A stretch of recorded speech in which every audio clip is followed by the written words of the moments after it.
Swayam Prabha. Digital India. Educated India.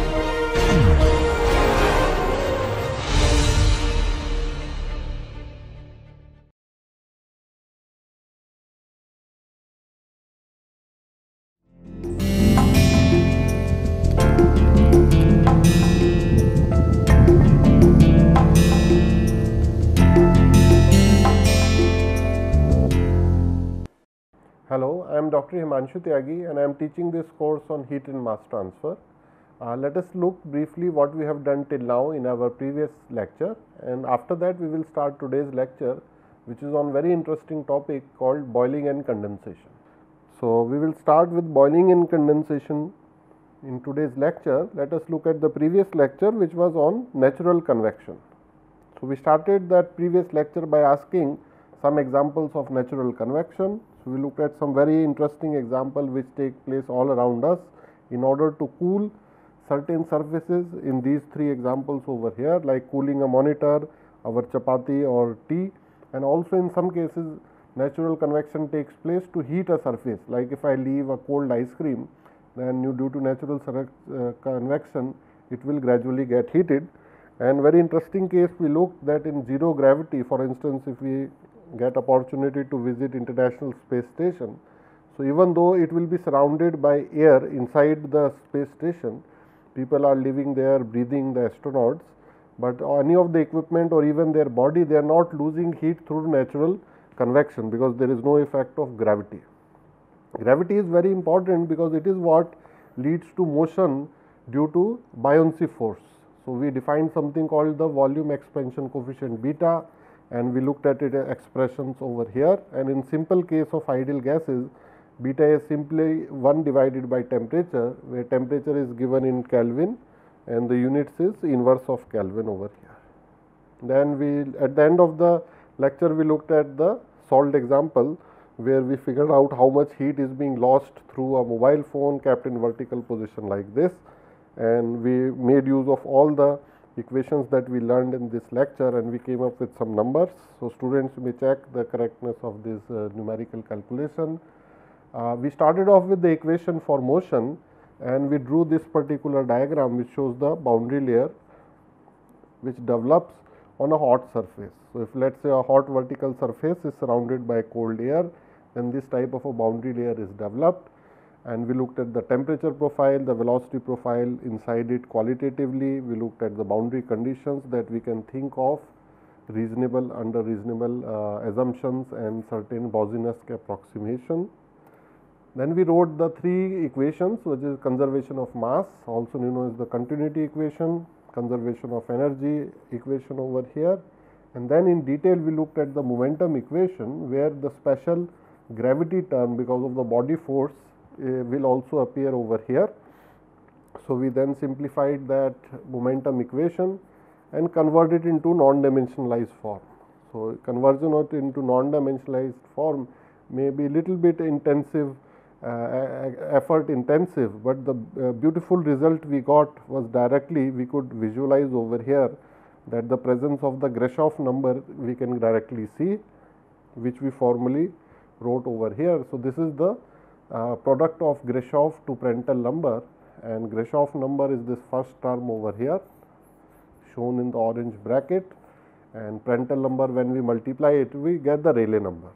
And the very simple relation that turns out in the case of free convection or natural convection is that Nusselt is simply some constant multiplied by Rayleigh to the power n, and these values of C and n would depend on the various range, various geometry, whether the plate is vertical which is being heated, whether it is horizontal, whether it is a cylinder is it horizontal cylinder or vertical cylinder or a sphere, excuse me.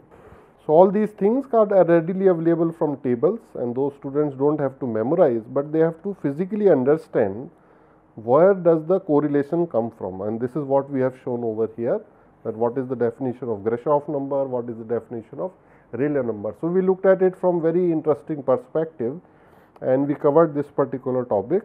So, after that we will move on to two more very interesting topics. One is the boiling, plus we will also look at condensation today. So, I just wanted to start off this topic by showing this video over here. So, I think in all our surroundings we have seen certain amount of boiling taking place. So, if I ask this question to students, where have we all seen boiling taking place in real life? So, the most exciting example comes inside the kitchen. We are perhaps boiling the tea, the boiling water in order to make tea or coffee. I can also boil milk. I can boil some water to maybe cook certain things as well, like rice, dal, vegetables or noodles. And like shown in this particular slide over here, here a solid surface is being heated for this boiling to take place. And these days we also have additional microwave based heating as well. So, I can put a container inside the microwave, let us say a bowl over here, and if it contains water, I switch on this microwave, then the radiation, because of the electromagnetic radiation over here, some sort of the heating of these water molecules takes place.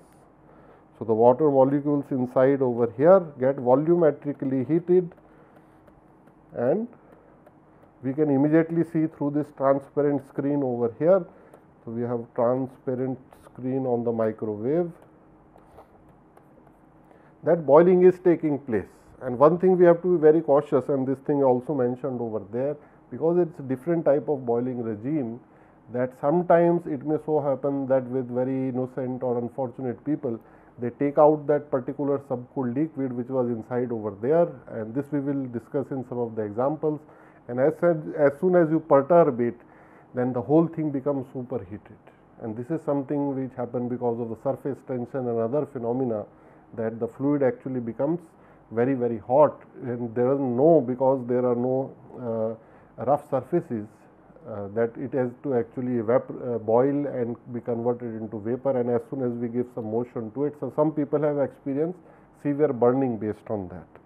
And what we are seeing on the left side is the conventional type of a boiling, the open pan boiling, where the heat is being provided from bottom over here. In this case, that kind of danger does not lie, because all these surfaces are usually rough, and very rapid boiling over here takes place. So, this is much more safe.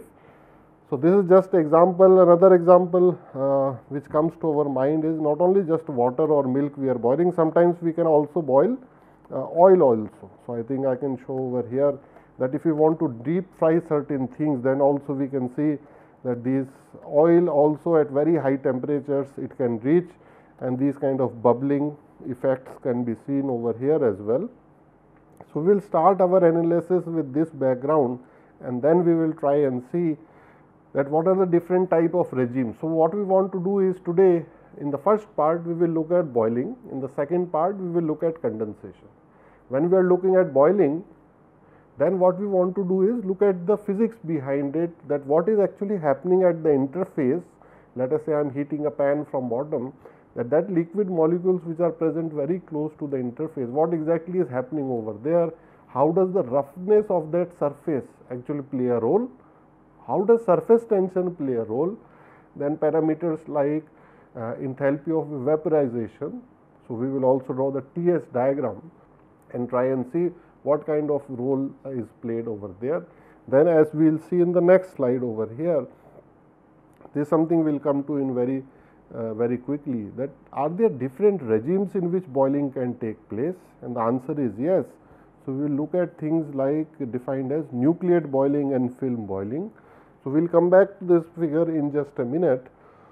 Let us try and see what are the basics of boiling that we can understand. So, whatever new topic we want to understand, and this will be the first part. In the second part, we will look at condensation. So, let us look at the first part to begin with. So, I want to study boiling concept in the very simple form. So, there are many ways in which I can classify boiling. The simplest way I can classify is either it is pool boiling, and here I can say the bulk velocity of the fluid is 0. So, whenever I am making tea or coffee or boiling water in microwave or cooking dal, chapati, doing deep frying, all those kind of things, they are actually in the case of pool boiling. Then there would be another case where I have flow boiling. So, here some bulk velocity is some finite number is there, which means we will have a non-zero number. It could be 1 meter per second or 5 meter per second or something. So, if I have to show this difference graphically, what I will say is that this is kind of a pool or a pan or some sort of a small utensil, in which if I make the x and y coordinates, let us say I define over here, this is x coordinate, y coordinate. So, the bulk velocity is 0, I am just giving heat over here. So, there can be lot of motion inside this particular container. So, because convection currents are there over here, some place it is coming down, some place coming up. So, we can see all these kind of bubblings which is taking place over here. So, we can see there is lot of motion of that. If I am assuming water is being boiled over here, so lot of bubbling and other things taking place, and some sort of the vapor is also coming out from here after getting boiled, but there is no bulk motion. In the other hand, I can draw a pipe over here, in which let us say hot water at 99 degrees centigrade is entering, and this is very long pipe which is surrounded throughout by flames. So, lot of heat is being given over here. So, naturally water temperature will increase, and it can so happen that this liquid water which entered over here in the pure liquid form can come out in the vapor or superheated form over here. So, where can this pipe type flow type boiling take place? If you look at the TS diagram, so in a conventional power plant, we can draw a cycle like this. So, let us say at high pressure, high temperature, so we can have this kind of the whole process from A to B to C to D. So, A to D is generally known as the boiler or the constant pressure heat addition. So, those students who are familiar with the TS diagram, they would immediately recognize this is a constant pressure line. So, P is constant on this black line, and generally A to B is the economizer, which works on the principle of the heat exchanger. We will study that in the next chapter. Then we have a evaporator, and C to D is generally the superheater, and in some power plants there are additional reheaters as well. So, all sort of heat transfer modes take place during this particular process, and in general we can show that if flow is taking place over here, then there are lot of liquid over here, liquid, then it becomes little less liquid, more vapor, and over here it is purely more vapor. So, this is L plus V, and then it is totally V over here. So, we can say this is kind of thermodynamically it is showing over here that started with saturated liquid, liquid plus vapor, and then saturated vapor over here. So, this is just a rough picture of the difference between the pool boiling and the flow boiling. So, what we are going to do in step 1, we are going to focus primarily on pool boiling. This is the easiest one to understand. Flow boiling is very complicated, but once we have understood pool boiling, then we will try to approach little bit of the flow boiling as well. So, we will try and figure out what are the different regimes, how does the annular flow, slug flow, bubble flow and other things take place inside this pipe. But let us first look into pool boiling in detail, and we will try and look at some definitions as well. So, let us start with that. So, if I want to write the heat flux for boiling, I can write it in simple terms of convective heat transfer as this over here. So, this I am writing for the simple case if I am boiling my water in kitchen, let us say, and this whole thing I can write it in terms of delta T, and I can write delta T excess, that what is the higher temperature compared to the saturation temperature over here. So, what do we mean by, I think Q boiling flux, this one all students know, this is in terms of watts per meter square. So, I am talking about heat flux, that is this. So, how much heat flux am I providing to my container? What is H? H is some convective heat transfer coefficient that we will see the value of over here. What is this Ts? So, this is the surface temperature of this pan at this particular point. So, I will say this is the surface temperature of the metal container over here. And what is Tsat? This one Tsat. So, this particular fluid over here, I can define that based on its pressure, I can calculate its saturation temperature. For instance, for water at 1 atmosphere, if in my kitchen or in my laboratory I have 1 atmosphere pressure, then Tsat is approximately 100 degrees centigrade.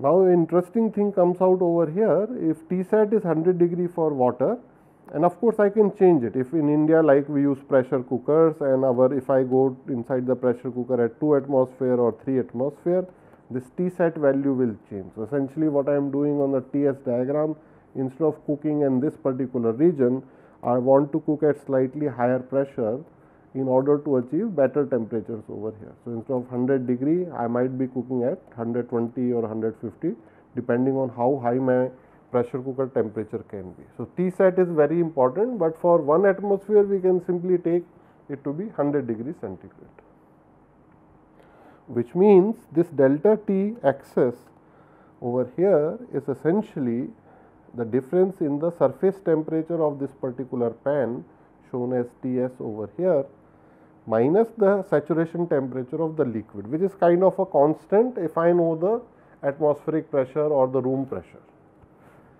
which means Ts is something that I can control, and we will figure out, can H also be something I can control. So, H may depend on lot of parameters like surface tension, what is the geometry, what is the surface roughness, what is the dynamics between the fluid and the surface over there, and what is the surface tension. So, there are various parameters that we can work with. Now, let us try and see in pool boiling itself, what are the simplest cases in which I can analyze it. So, what we can observe in pool boiling is that boiling can take place inside the pan, and that is when we start to see certain bubbles rise from the bottom over here. And let us say this is my fluid, and I call it case A on the left side over here, and then this is case B, and let us say I have fluid over here as well. Now, very interesting, this whole thing is filled with fluid, both sides. We are providing heat from the bottom, so that flux is Q dot boiling, and in case A as well as case B, let us say the surface temperature I have maintained very high. So, it is more than 100 degree, it is 110 degrees in both cases. Now, I will ask a question to students. Let me assume that there are two cases. In the first case, the bubbles which are formed over here, these are because boiling is taking place at the bottom layer. So, these bubbles are rising, but if you see they become smaller and smaller, and there is no bubble at the top layer. So, I will write no bubble reaches the top.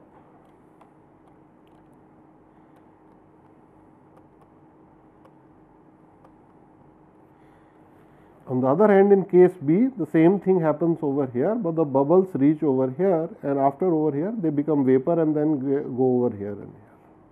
And bubbles reach from here, here, here, here, here, and then it becomes vapor here. And another interesting thing which will happen is, after coming over here, vapor will condense again, because it will face the cold air and then it may become mist. So, we can see that whenever water is boiling in our kitchen, some sort of mist is also being formed. Can you remember that? If not, then let us see in the image also over here. Can we see that suddenly this mist has come over here? See, at this point, now we can see that this whitish kind of a cloud which has appeared above it, right? That is why we can see in this zone over here, in this zone, lot of vapor is coming out. Now, believe me, vapor we can never see when it is in the superheated form, like when it is surrounded in this room, or if I go outside, vapor is not visible to our eyes. It is just like oxygen, nitrogen atom and molecules moving around. So, air is always transparent to us. But having lived in North India, we all remember that in January, we can always see some sort of phenomena we call as fog. So, that also is water which is present inside the air. But in fog, we can see that particular thing. Why? If we ask the question. So, what we are seeing over here in certain cases, the interesting phenomena that this water which has gone from liquid to vapor over here, again becomes small mist over here, liquid again. But this we will study in the next part where we are looking at condensation. So my question, original question to students is, why is it happening that in case A, no bubble is reaching the top, but in case B, bubble is reaching and then it is not only going up and then becoming vapor as well. So one hint I will give over there is that what could be the reason that this vapor at this particular point has totally collapsed, which means it has given all its heat to the liquid and it has also condensed itself. So the hint is that the liquid must be very, very cold, relatively speaking, very cold around it. So the way we will define it over here is, we will call this whole thing as the subcooled boiling. And why are we calling it subcooled? Because we will write over here that here the bulk temperature is less than the Tsat, which means in as an example, bulk temperature here could be 80 degree, which is not cold, but relative to the vapor it is cold, because Tsat is 100 degree. And in this case we will call it as the saturated boiling. Why are we calling it saturated boiling? Because in this case bulk temperature is actually equal to saturation temperature is 100 degree. Which means if I make this bubble black over here, this black bubble when it is coming up, there is no point in it losing heat to the surrounding liquid, because both the bubble and the liquid are almost same temperature, 102 and 100 degree centigrade. But on the left side, this black bubble over here was maybe 102 degrees, but the liquid surrounding it is 80 degrees. So it is just giving lot of heat to the liquid, the whole thing is getting collapsed. So this is the different stage. If I am boiling the water in my kitchen for making tea, this is how the process actually goes forward. First we are in the subcooled boiling and then in the saturated boiling. Then in saturated boiling, let us see what are the different flow regimes or the boiling regimes. So in the next slide we will look at boiling regimes. I hope till this point the difference is clear between the subcooled boiling and the saturated boiling, and the differences in the bulk temperature. So here we can write the bulk temperature is less than Tsat, and here it is equal to Tsat. Now let us go to next slide, and here I want to draw on a slightly larger scale. Let me draw it little bit larger over here, that this is the delta T axis, okay, and over here I can write is Q dot boiling, and this units is watts per meter square, and delta T axis is of course degree centigrade. And let me first make the curve, then I will discuss with the students. So let me make the curve like this.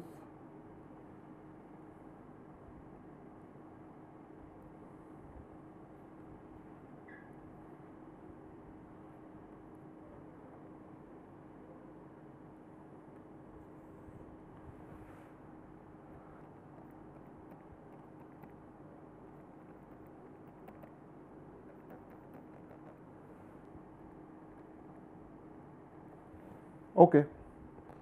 So what we are trying to do is look at this thing which is known as the boiling curve.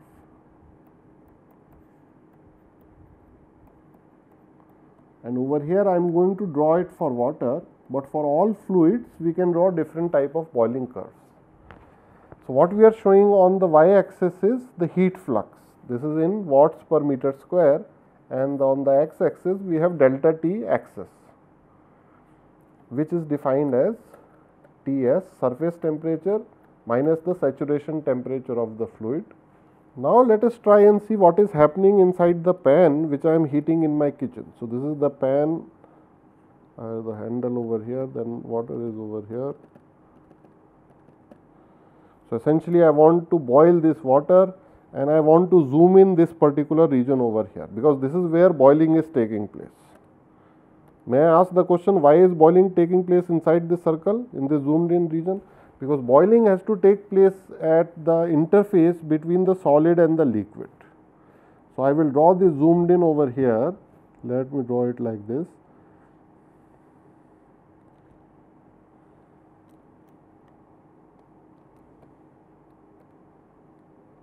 This is a hash portion I will make. This is the solid, and on top of this we have the fluid over here.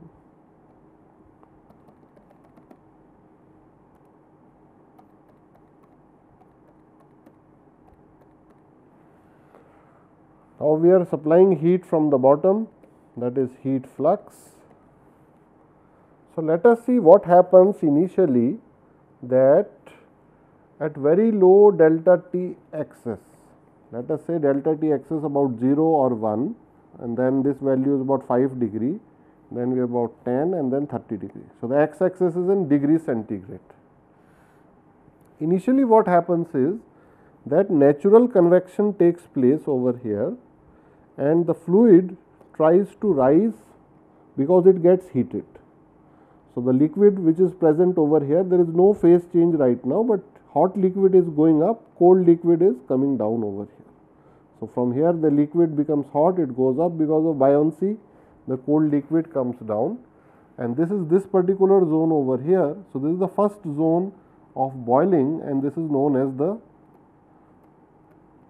natural convection boiling.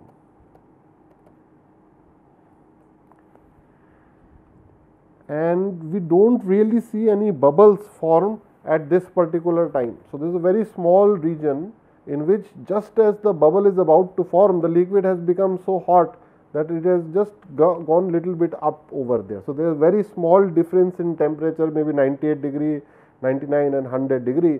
So 101 is going up instead of becoming vapor, and then that 99 one is coming down. So some sort of a recirculation is going on over here. Then, by the way, how are we traveling on this particular curve? My question is this, that I was here, how did I reach at this particular point? If I say this is point A, from A to B, how do I go over here in my kitchen, in my laboratory? What have I changed in order to go from A to B? Otherwise, I will always be at A. How am I increasing in this particular curve? How am I going from A to B to C to D? So the answer is on the y axis. What I have done is, in order to go from point A to point B, I have increased the y axis. So in my laboratory, what is the parameter which is governing the y axis? So if I am in the kitchen, that LPG flame is governing the y axis. Why? Because why? The y axis is q dot double prime. So it is the heat flux. How am I increasing heat flux? I am increasing the heat supply over there. If I am in the laboratory, I am using electric heater, I am passing more current below the pan in order to, today we can buy induction cooker also. So I am supplying more current to it in order to increase Q dot. So if I want to go to point A to point B to point C along this particular curve, I am increasing Q dot. If I don't increase Q dot, keep it fixed, I will always be at point A. I cannot go travel further, right? So from point A to point B, I have increased the heat flux from this point to this point. So this was Q double prime A.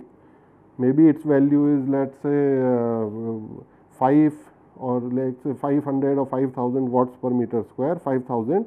If I make it 6000, I go to Q dot B over here.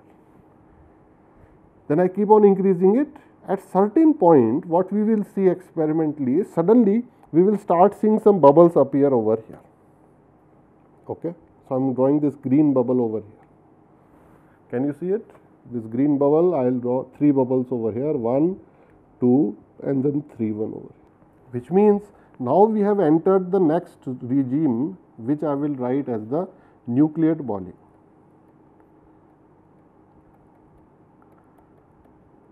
So this is the nucleate boiling regime. What happens by definition the nucleate boiling is that some bubbles we will be able to observe, and inside the nucleate boiling there will be some 2 regions. This is region A, this is region B. So this whole thing from here to here is nucleate boiling. We have not defined what is nucleate, just in few minutes I will define. But even inside nucleate boiling, we will have 2 zones, and I think you will immediately remember this zone. This I will call as the subcooled boiling,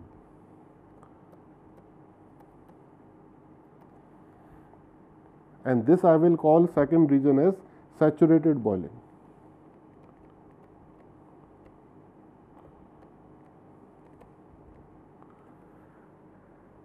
And if student was having doubt what is subcooled and what is saturated, we go one slide back. You remember this case A and case B over here. So, case A, subcooled boiling. What it means?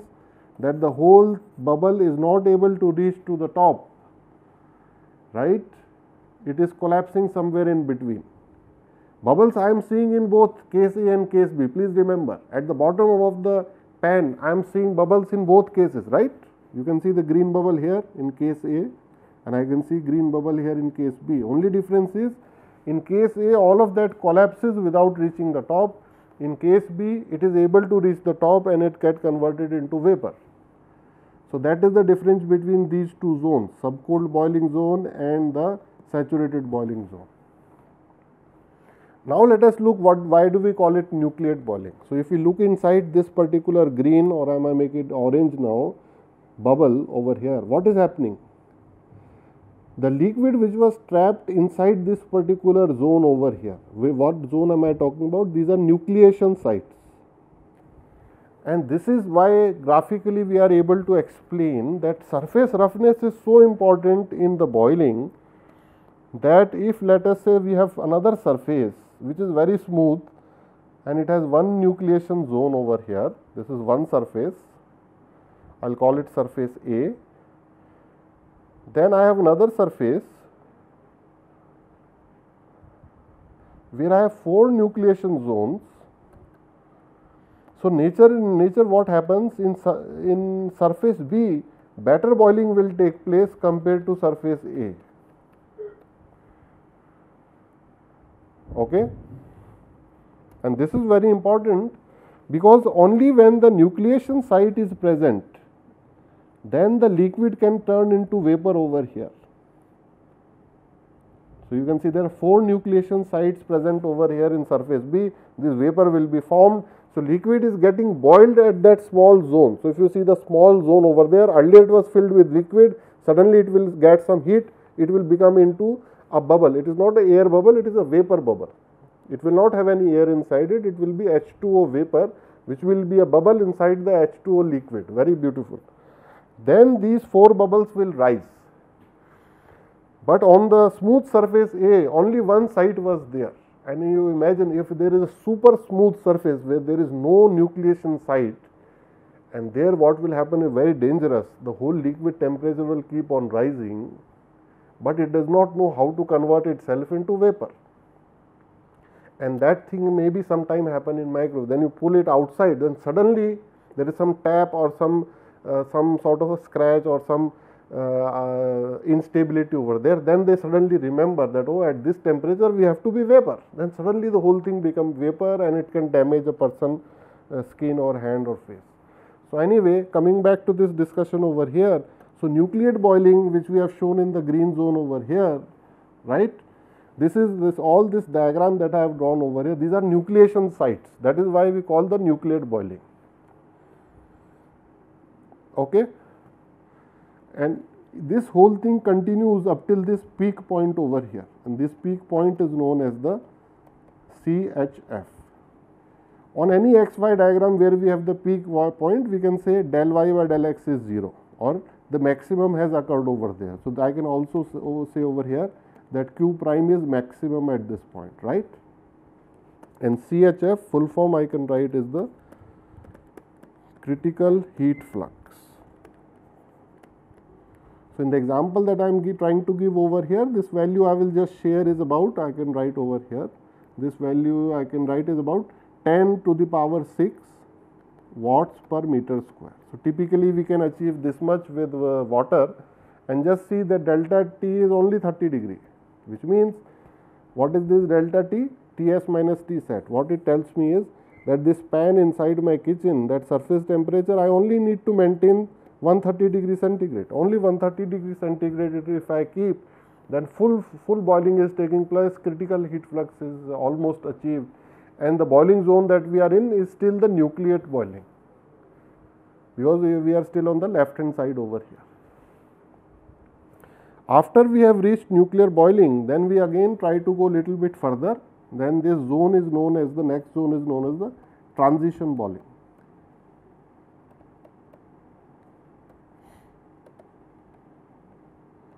And this is a very funny zone. In fact, we don't want to be over here, because what is happening? The heat flux has become lower, we are now suddenly going down, and delta T is increasing. So, I will explain about it in just a little while. Then we reach this minima point over here, right? In minima I can write Q dot double prime is minimum, MIN, minimum, and this is also known, another name is Leidenfrost point. I will call it LEIDEN, Leidenfrost point. And I will just make one claim that all students have definitely seen it in their life, but I will just explain in words that what does Leidenfrost point mean. But I am telling before that everyone has seen it in our kitchen every day, almost every day we see what is Leidenfrost point. So, I will share with that in just a minute. And this last zone that we have over here, the fourth one. So, we have 4 zones. I will write this is zone 1, regime 2, then regime 3, and this is regime 4 over here, and this one is known as the film boiling.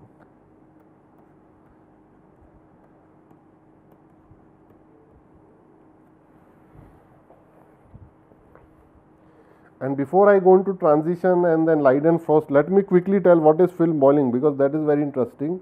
The film boiling is where the nucleation site has covered the whole film, or covered the whole solid surface. In other words, if I can draw over here, then nucleation is taking place here, here, here, here, here, here. It is taking place so fast and at so many points that if you look at it with the camera, then you will see that there is a film over here, continuous film all the time. The whole thing become orange. Orange by orange I am showing vapor. Then the definition, by definition, what is a film? Film is anything in real life which covers another surface.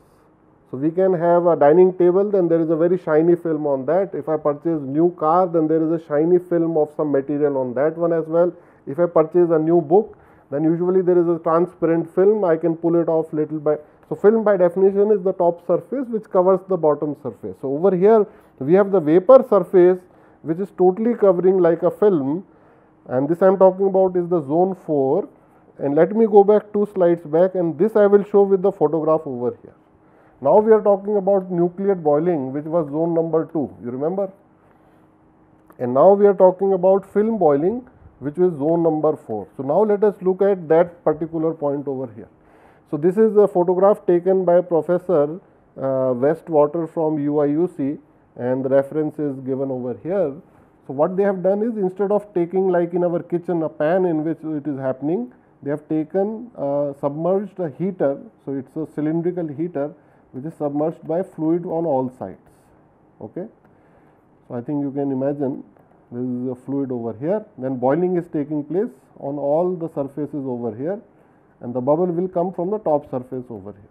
So, what we can see over here is this particular cylindrical heater, right, and then we can see bubbling all around it. So, over here I can draw with orange pen over here. These are the nucleation sites. Of course, nucleation sites are very small, but inside from there these bubbles are coming out, right. Nucleation site will be microscopic, very, very small inside the heater, but once the bubble comes out steadily from there, so we can see all these nucleation things coming out. On the tops also, side also we can see.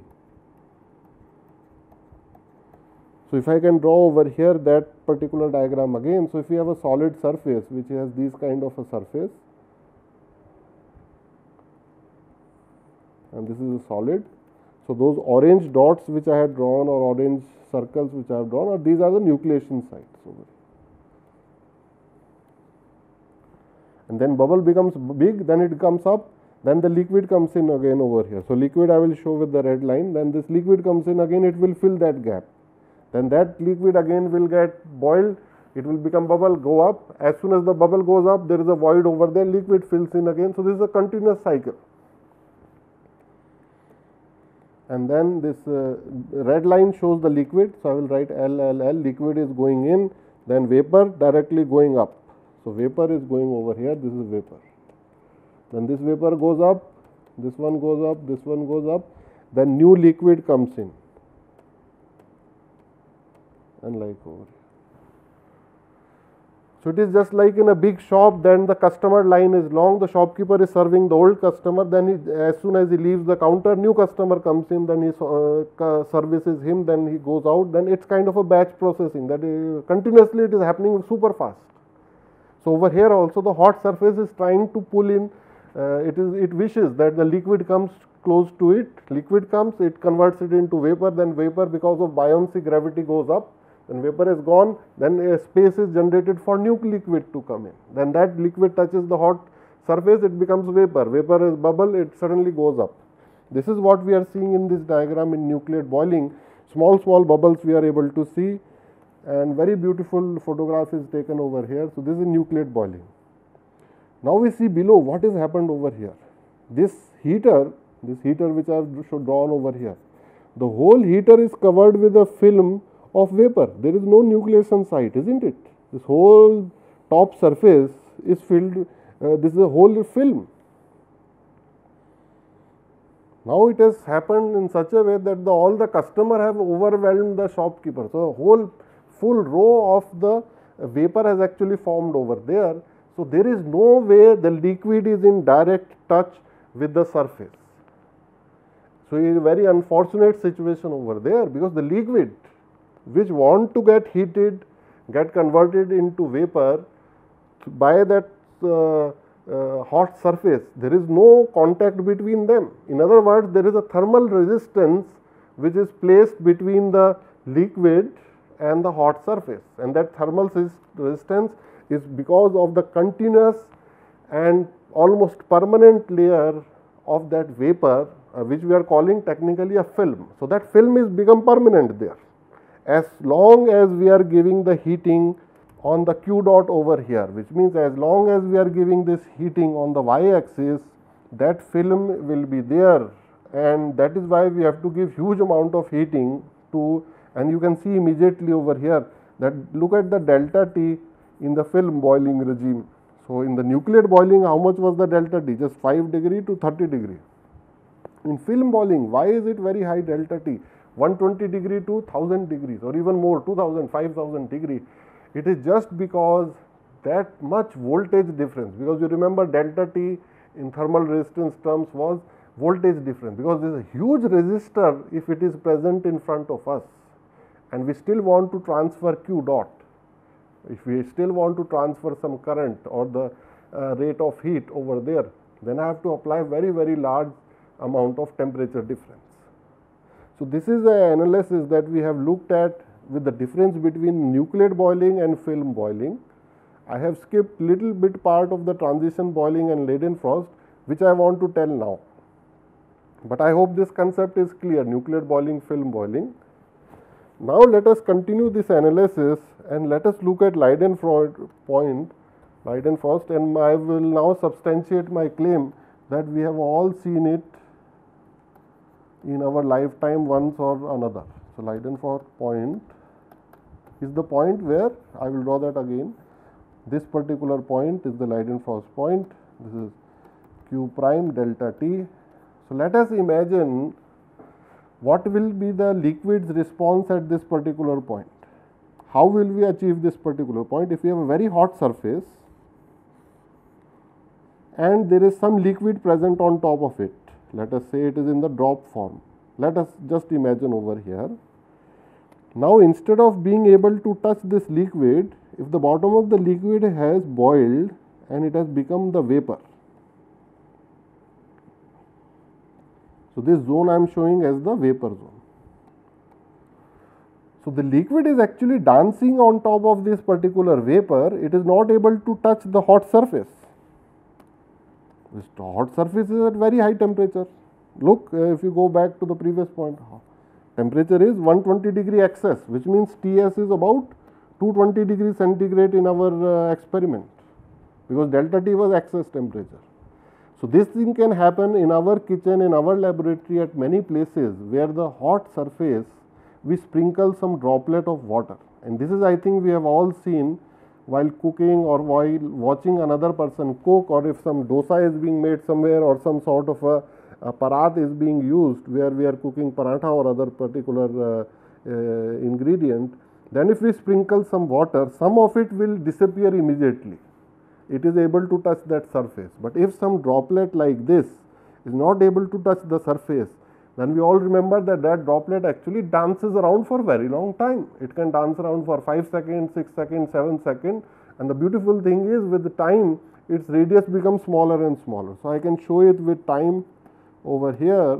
After some time, the surface will remain same, but the droplet has small size has become little smaller, because slowly and slowly heat is being transferred to it, but always between it and the surface there is a layer of vapor which is present. So after some more time, droplet has become even more smaller, and then vapor is preventing it to touch the hot surface, and then finally it becomes so small over here, very, very small, and then after a few seconds, then it is just simply disappear.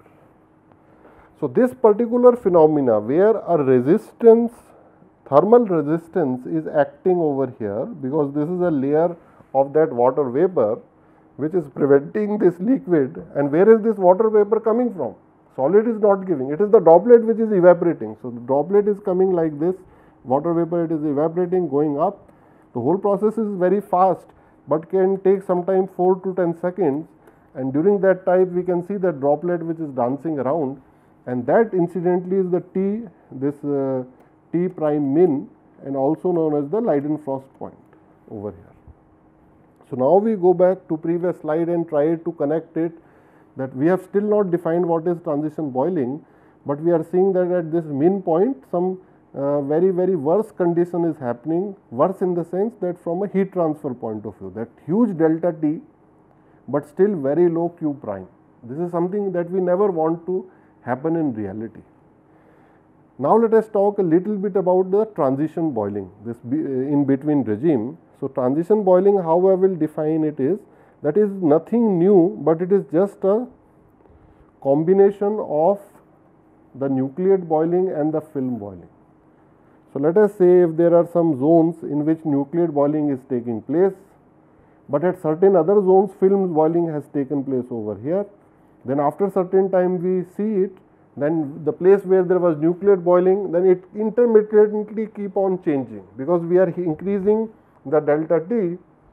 Then that zone, some place it is taking nucleate boiling, some place taking the film boiling. So transition is not a new regime on its own, but it's just a fluctuation between nucleate and film. So sometime it is film, sometime it's nucleate. So spatially as well as with time, if we see it, then that transition is taking place very rapidly, and that whole thing is nothing new by itself, but it is the transition between from nucleate to film boiling. I hope this particular point till now is well understood over here. Now let me define one last particular point, which is, in reality it is very difficult to achieve this boiling curve unless we are very careful. So I will just share that particular point. In reality, instead of achieving the boiling curve which goes like this, in reality what we would be able to do is, because please remember, how are we conducting this experiment? We are increasing continuously the heat flux. I have reached the point of critical heat flux over here. Usually what happens is, after that we suddenly jump to this particular zone over here. So what we have missed in between is this particular point. Instead of the boiling curve following the actual boiling curve, in reality what happens is, we just look at the blue line, it goes from natural convection boiling to nucleate boiling, critical heat flux, and then there is an immediate jump over here, almost instantaneous jump, and then it goes from here to there. So students may ask a question that why is it going directly from this circle over here to this circle? Why? Question mark. Now look at it in this way, that how am I performing the experiment? And let me put some numbers also over here. I think that will make it very interesting. So this is 30 degrees over here, 120 degree, and this is 1000 degrees. So in just 1 second, that surface will go from 30 degree to 1000 degree, and then we are not careful about the material of my this solid, because remember this delta T excess, what does it represent? Delta T excess is essentially Ts minus a constant. So, constant is T sat. So, I am writing in green because this is a constant. So, delta T excess essentially represents simply my surface temperature, isn't it? Okay.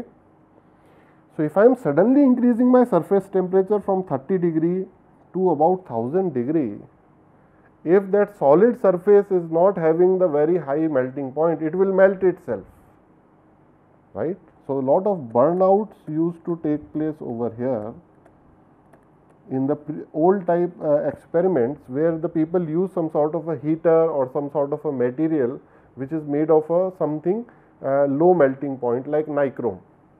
If you want to have metals which can sustain very high temperatures and very high, it does not melt at that temperature, then perhaps platinum should be used over there.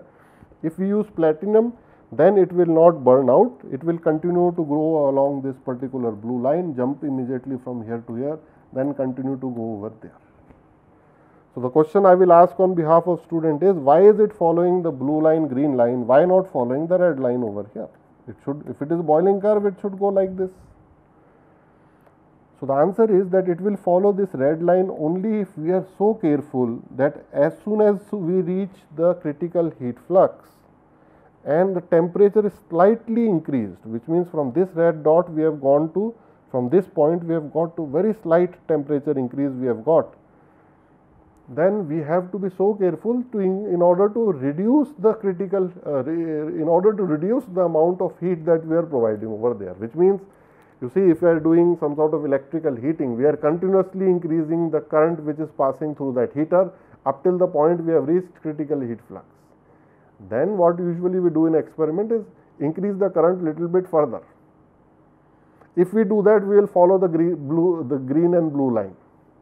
Now, what we have to do, as soon as we reach critical heat flux, very, very carefully, sensitively, we have to start reducing the amount of heat that we are giving.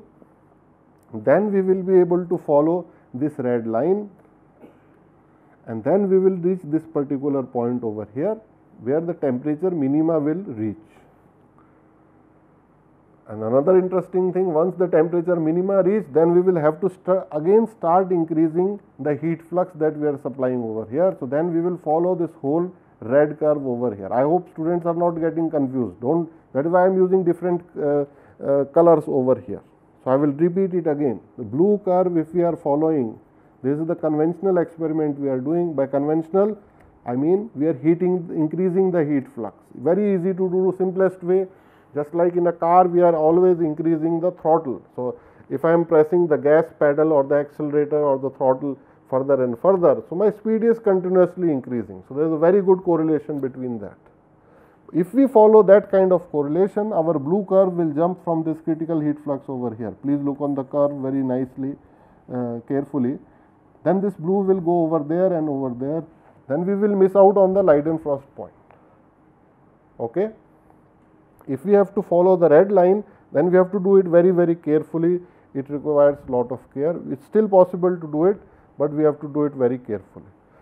So, the question which comes is that if we are following the red line, then why it is happening that even for increased delta T, the amount of Q dot has actually reduced. In other words, if I draw a red circle over here at the Leidenfrost point, at Leidenfrost point as compared to the critical heat flux, if we compare these 2 points, then why is it that the Leidenfrost point, if I show this arrow over here, temperature difference is higher, but the Q dot flux is lower, which means for Leidenfrost point LP, I will call it Leidenfrost point, delta T is high, but Q dot prime is low.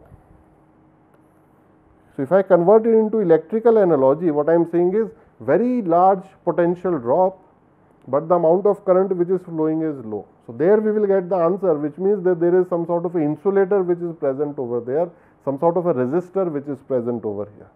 So, what is the thermal resistor which is present in the Leidenfrost point? That is this resistance over here. So, I am showing in terms of the red arrow on the left hand side.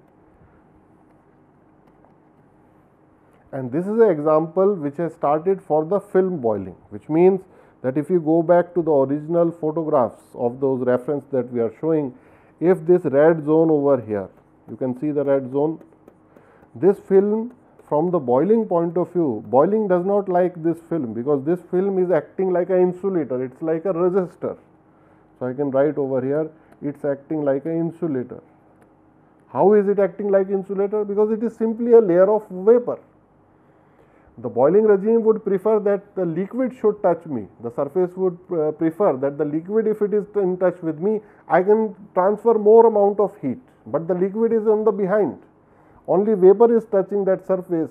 So, through vapor, conduction is very, very poor. So, very, very less amount of heat is actually going, which actually means that the surface temperature we have to increase significantly in order to facilitate convection heat transfer, conduction, and later on radiation will start playing a role where that heater temperature becomes so high that infrared radiation will be started emitting from there, and it will be absorbed by the vapor as well as the liquid above it. So, those temperatures are going to be very, very high, and what I am talking here is this particular zone over here. So, in this particular zone, in the whole of film boiling, radiation will start playing a very important role. It is kind of inefficient because delta T's are so high. So, with that particular analysis over here, I think for this particular lecture we have come to an end. Very interesting topic for boiling we are looking over here. We will continue it in the next lecture, and we will also cover certain portions of condensation, which is also very interesting topic, where we will see the reverse which is happening, that the vapor form will be condensed on a particular surface, it will become liquid, and we will see what are the different regimes of condensation. So, I think that is it for today. Thank you very much.